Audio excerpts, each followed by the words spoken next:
Professor Lakshman Yadav ji को उनकी नौकरी से हटा दिया गया। पर मैं ये सोच रहा था कि देर नहीं लगा आरएसएस वालों ने जिस तरह से देश की तमाम यूनिवर्सिटियों में आरएसएस के लोगों को बिठाया गया है, वाइस चांसलर बनाकर, प्रिंसिपल्स बनाकर कॉलेजों में बिठाया गया है, और जिस तरह से लगातार भर्ती हो रही है आरएसएस के लोगों की, शिक्षा व्यवस्था को पूरी तरह से कैप्चर कर लिया और पूरी तरह से बर्बाद करने की तरफ लगातार जो कदम भाजपा सरकार के, मोदी सरकार के और आरएसएस के बढ़ रहे हैं, उनमें ऐसे लोगों को बर्दाश्त कभी किया ही नहीं जा सकता जैसे प्रोफेसर लक्ष्मण यादव है। ऐसा उन्हें तो चाहिए उनके गुलाम जो उनके सामने जुबान बंद रखें, ये बोले तो जैसे वो चाहते हैं वैसे ही बोलें और उतना ही बोलें, उसके अलावा नहीं। उसी का परिणाम भुगतने को मिला है प्रोफेसर लक्ष्मण यादव जी को।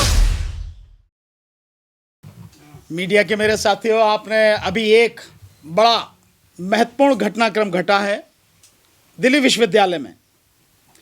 प्रोफेसर लक्ष्मण यादव जी को उनकी नौकरी से हटा दिया गया। और मैं ये सोच रहा था कि देर नहीं लगाई आरएसएस वालों ने, हटाने में देर लगाई, वरना वो इंसान इतने समय से लगातार खुल के बोल रहा है, संविधान की बात कर रहा है, वो देश के लोगों की बात कर रहा है, वो शोषितों, पीड़ितों की, वंचितों की बात कर रहा है, उन्हें जगाने का लगातार प्रयास कर रहा है।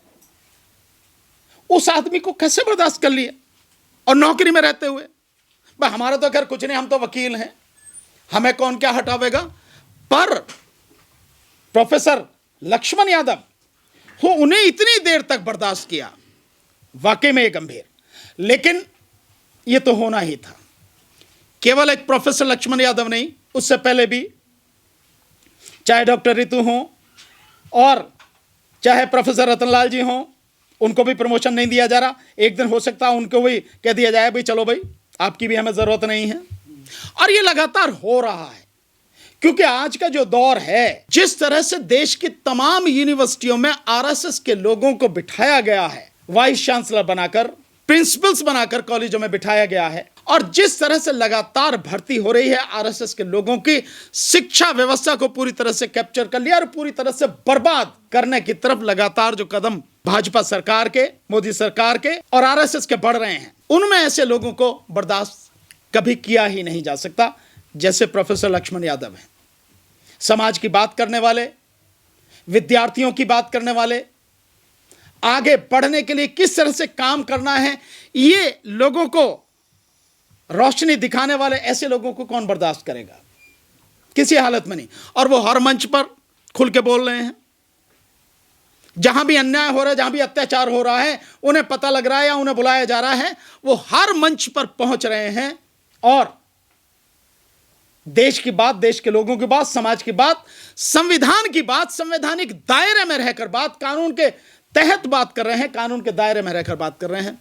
बावजूद उसके, क्योंकि ये सारी चीजें आरएसएस को बर्दाश्त नहीं है, भाजपा को बर्दाश्त नहीं है, मोदी को बर्दाश्त नहीं है, क्योंकि उन्हें तो बर्दाश्त है, उन्हें तो चाहिए उनके गुलाम जो उनके सामने जुबान बंद रखें, ये बोलें तो जैसे वो चाहते हैं वैसे ही बोलें और उतना ही बोलें, उसके अलावा नहीं। उसी का परिणाम भुगतने को मिला है प्रोफेसर लक्ष्मण यादव जी को। यह सरासर अन्याय है। जिस व्यक्ति को, इतने काबिल व्यक्ति को कभी का परमानेंट कर देना था, इवन प्रोफेसर के पद पे पदोन्नत कर देना था, आज उसे निकाल दिया गया। जाकिर हुसैन कॉलेज में हिंदी पढ़ाते हुए उन्होंने जिस तरह से, जाकिर हुसैन कॉलेज में भी जो स्टूडेंट्स हैं वो उनके लिए आंदोलन कर रहे हैं, ये इस बात का प्रमाण है कि वो एक बहुत अच्छे प्रोफेसर हैं।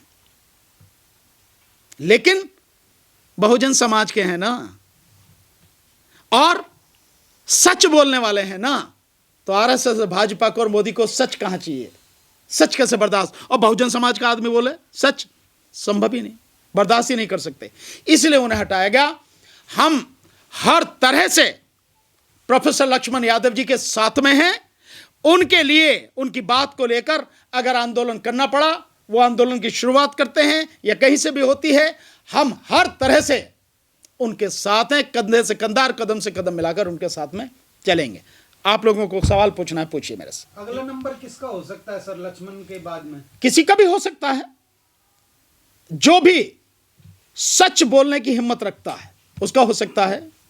हो सकता है जो लखनऊ यूनिवर्सिटी के प्रोफेसर हैं, मुझे नाम उनका ध्यान नहीं आ रहा,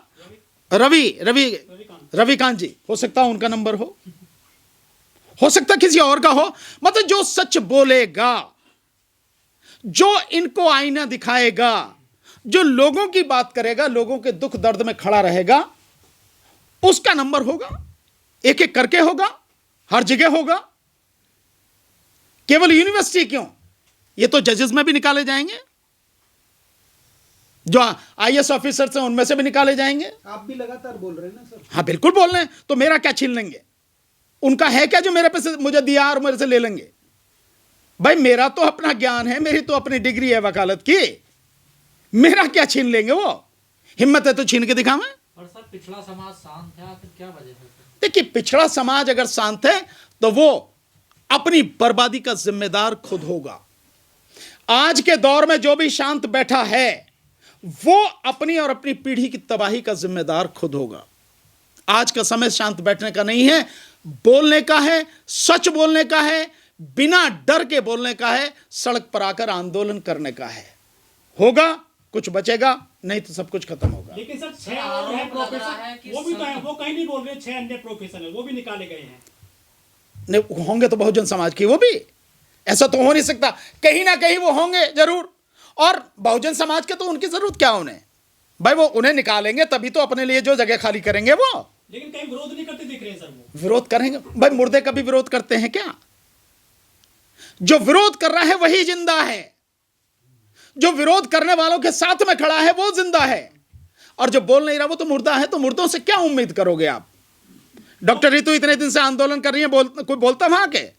आप देख रहे हैं ना, लोग कह रहे हैं कि जो लक्ष्मण यादव है वो पढ़ाई से ज्यादा राजनीति कर रहे थे, मंचों पर जा रहे थे, वो इसलिए उनको निकाला गया है।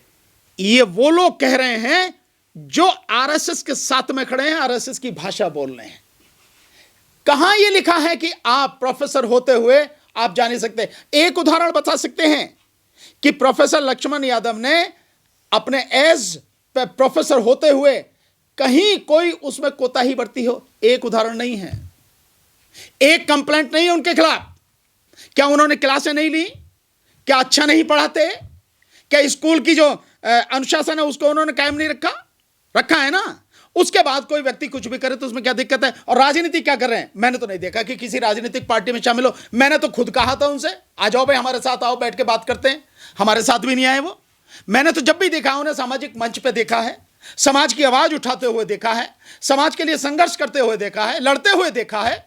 सो इसमें कहां रोका है? और वैसे भी ये तो ऑटोनोमस बॉडी होती हैं, जो यूनिवर्सिटीज हैं, जो कॉलेजेस हैं, उसमें कहीं भी वो सरकार के नौकर थोड़े ही हैं।